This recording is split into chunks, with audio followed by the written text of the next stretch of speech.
Hey everyone, how's it going? It is either Randy Chavez coming at you today with just a thank you video. There's no real updates in this um, with OMI or Veve. Uh, I give recaps all the time on Veve and OMI, Grumpy Cat, Earth 2, Pokemon, Tesla, whatever. And this video is, I'll start with the new people and why you should join the Veve fam. Um, take out the fact that don't include me in this. Just include incredibly smart, amazing people that are investing hundreds of thousands or millions into the OMI token, like I have, or into the app, or just passion project. And ignore all that. Ignore the passion for the collecting and the finance aspect. When was the last time? And this is rhetorical, but you can comment down below. When was the last time somebody came up to you and said, "Hey, good to see you," with a genuine smile and genuine excitedness to be around you?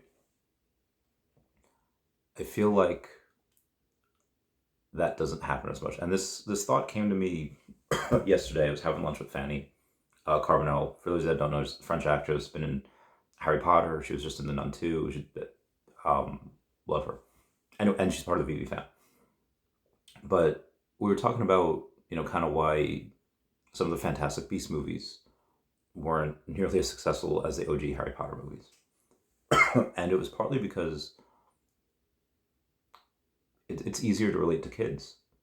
Even though adults are old and they don't know what kids are going through, we can all relate to that problem. We've all been there. We've all gone to school. We've all had love issues. We've all had these different types of things that you can relate to. And Fantastic Beasts a little bit more adult, and it's just not as relatable to a lot of people.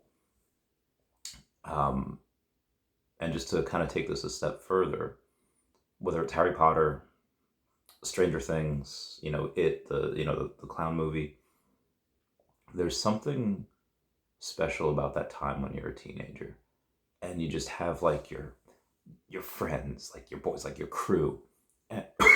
And I feel like a lot of adults don't have that. I feel like a lot of adults, your circle gets smaller, sometimes on purpose and sometimes not. And the reason I bring this up is because there's a scene in the end of Stranger Things season 1. I think it's the last episode where the FBI or CIA, whatever, they're coming to the Wheeler's house and they're asking Mike, where's the little girl? Where's 11? And he says, I don't know. And even if I did, I would never tell you. And that's the type of thing that I just feel like you don't see in a lot of like the adult world. A lot of people become a little bit more selfish. Um, but that type of camaraderie that you see, like those kids have, that you see people in kids in movies and TV shows, I've only felt that type of camaraderie twice. Maybe a little bit with Earth 2 and a little bit with Grumpy Cat, or Small But Mighty Community. But the two times really, really felt that type of camaraderie, like, okay, I'll die for you to the end, is in the military and in the Veve fam. And I know that a lot of people in the Veve fam, they're married, they're happy, they have kids, whatever. But I also know a lot of people that aren't, and for them and for me, this is my family now. I know a lot of people are going to say, but Chavez, you're adopted. Do you really know what a family is? And yes, I know the Webster's definition, but there's a line in Fairy Tale from Lucy Hartfilia that says, just as a flower can't choose where to bloom, a kid can't choose who their parents are. And in the great words of Carrie Bradshaw, that says, sometimes the real family isn't one you're born into, and your real family is the one that you make yourself. Or such as Mia from Gilmore Girls says, sometimes home is where your hat is. And sleeping, my day. this is that for so many people. And I'm not just saying that to, I don't want to try to like sell you on like, oh, we're here, your family. And, there's different, it's such a big, big community. Sometimes families fight, sometimes this person might not get along with that person. At the end of the day, especially in person, we're all on the same journey together. And, I love everyone.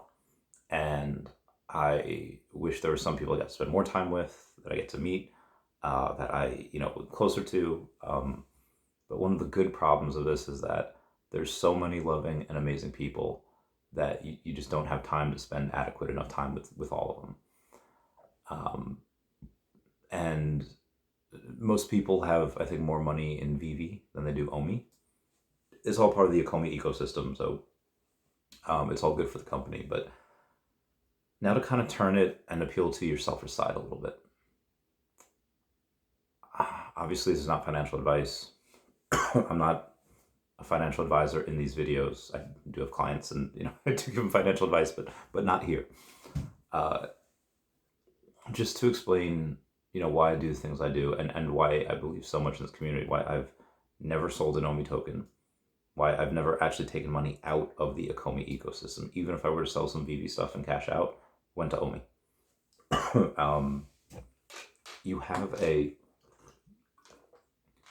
complex series of connections in this Veve fam that is going to make sure that Veve is okay, that it's going to work out. And I've known this for years. Smart money will, smart money gets in. Smarter money has been here already. But right now, not a lot of people know about Veve. When people get a hold of what this feeling is, and people get a hold of, and they finally start putting the pieces together about, oh, hey, OMI's attached to Veve. This is the coin that powers this, amazing app and amazing business. I do think Veve, within the decade, will be worth, they're already worth a couple $1 billion. They'll probably be worth a couple $100 billion, if not several hundred, if not maybe $1 trillion at some point, probably next decade. But, okay, well, that's a lot. How do you figure? For me, and why I believe in it so much, I was put on this earth to help animals and lessen animal suffering.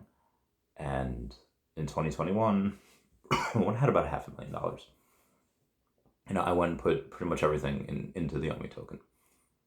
And when I did that, obviously I put most of it in at 007. Obviously most of it 007, then a bunch of it on the way down, dollar cost average.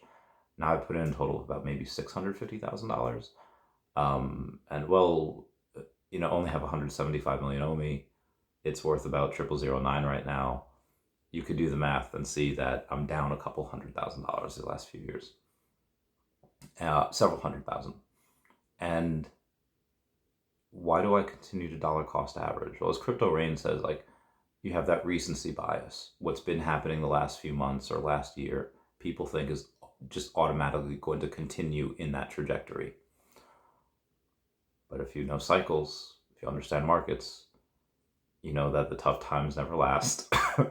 Neither do the good times, but the tough times don't either. And every single piece of income that I get outside of bills does go into this OMI ecosystem. That 175 million OMI, I hope by the end of the year I could make 180, as long as there's no other crazy things that happen. I continue to believe that every $1,000 I put in right now, and again, this is just for me, that will turn into $100,000 in 2 years. What would that be? Well, OMI would have to go from 0009 to 9 cents, or almost 10 cents. That's fine. I think it can go beyond that. But again, that's just, giving you guys the reason why I do that. And again, sometimes people don't buy what you sell, but they're buying why you're selling it. And David Yu knows nostalgia, and he knows what collectors want. And people already are throwing thousands, hundreds of thousands, millions on the app. A lot of the collectibles have gone up, have outperformed OMI quite a lot these last couple of years. But OMI's turn will come. I don't know when. But again, that's just the reason why I do it. And everyone here, everyone that I meet in person that says they love me or is buying me drinks, which makes you eligible for sainthood in my mind, they're the reason why I continue to buy. Because I see this community and I don't see any other community like this. Again, maybe Tesla, which is already a $1 trillion company. Cardano has a really big community as well. But there's nothing like Veve and OMI, like the people that are here and know the fundamentals and know where this company's going, and even the people that aren't in it for the finance, even people that are in it just for fun because they like collecting, they like Luke Skywalker and they like the X-Wing. But again, I know what collectors are. That red X-Wing that was used in A New Hope, the miniature, sold for $3.1 million. People pay for really cool stuff. And the more money that Veve makes, the more that they can put into licensors, the more they can put into hiring people for the OMI token, for the app, and whatever helps keep them going so that we could go to more parties and we can go and interact with each other, I'm all for it. Anyway, guys, like I said, it wasn't going to be really an update video. It was just a thank you. Thanks everyone for continuing to believe in me, for showering me with kind words and attention and gifts. And I'm not like Tinkerbell, like I need attention. I really don't. But it's always nice. And I'm sorry, I am really bad at keeping up with messages. At some point, I will hire an assistant, and we'll lose its authentic touch. But anyway, that's it for me. Please comment, like, and subscribe. Comment's good for the YouTube algorithm. Everyone say bye-bye, Dashie. Bye-bye, Dashie. I love you guys. Goodbye. Meow, meow, meow. Meow.